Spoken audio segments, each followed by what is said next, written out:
Hi ladies and gentlemen, it's Miss Zara here. I'm getting ready to sit down and do our next read aloud, and it's titled, Maybe Something Beautiful, How Art Transformed a Neighborhood. Written by F. Isabel Campoy and Teresa Howell. Illustrated by Rafael Lopez.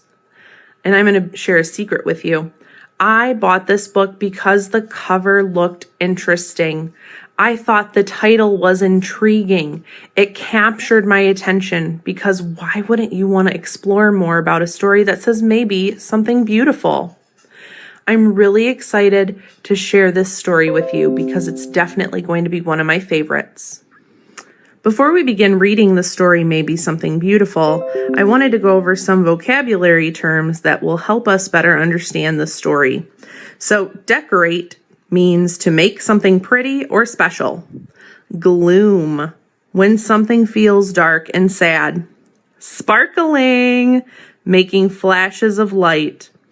Imagine, to think of something in your mind. Joyful, to feel great happiness. And mural, a painting done on a wall. In the heart of a gray city, there lived a girl who loved to doodle, draw, color, and paint. Every time she saw a blank piece of paper, Mira thought to herself, maybe. And because of this, her room was filled with color and her heart was filled with joy. Look at how beautiful Mira's room is, and the rest of the city is dark and gloomy. On her way to school one day, Mira gave a round apple to Mr. Henry, the owner of the shop down the street. She gave a flower to Miss Lopez, the lady with the sparkling eyes. She gave a songbird to Mr. Sachs, and a red heart to the policeman who walked up and down the streets. On her way home, Mira taped a glowing sun onto the wall, hiding in the shadows. Her city was less gray, but not much. The next day, Mira saw a man with a pocket full of paintbrushes. He gazed at the wall. He looked at her sun. He held his fingers up in a square and peered through them. He said thoughtfully. What do you see? Mira asked. Maybe something beautiful, the man. Then just like that, he dipped a brush in the paint. Bam! Pow!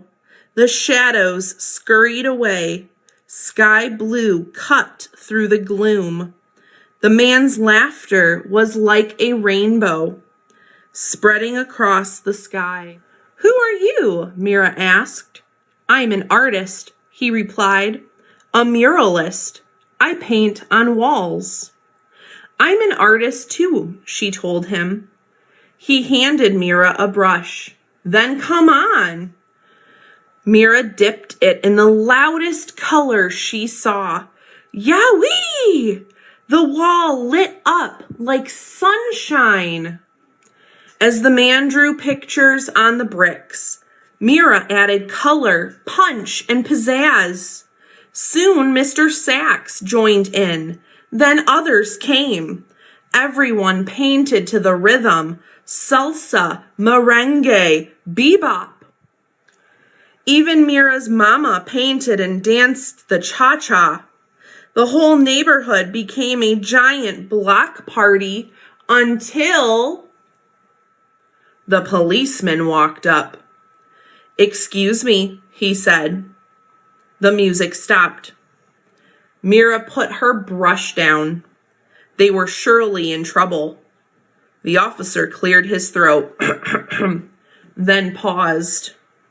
May I paint with you? He asked. So Mira handed him a paintbrush, and the music started again. Teachers and papas joined in, babies too. Mira and the man handed out brush after brush. Color spread throughout the streets.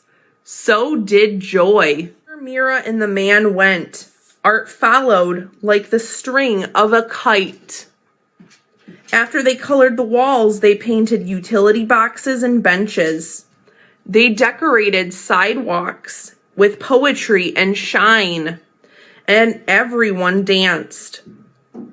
Together, they created something more beautiful than they had ever imagined. When their clothes were splattered with a million colors, everyone sat down to rest, except the muralist. His eyes sparkled. "You, my friends, are all artists," he told them. "The world is your canvas." He smiled wide, then pulled everything together in big sweeping motions. His paintbrush was like a magic wand. When he was finished, Mira added one more bird, way up in the sky. Maybe, she thought, just maybe. And ladies and gentlemen, check it out. So we had a note from the author in the back of Maybe Something Beautiful, and it goes on to describe how this book was based on real life facts and real life experiences. Raphael and Candace Lopez designed a plan to bring people together to create art so that their neighborhood could become a better place for all to live. It is based on a true story, and it's based in the colorful East Village near downtown San Diego, California. Hi, everybody. I hope you enjoyed the story, Maybe Something Beautiful. And these are just some questions to keep making those connections and keep the conversation going based on the story that I shared with you. What are some of the ways the neighbors transform the neighborhood? When they are painting the neighborhood,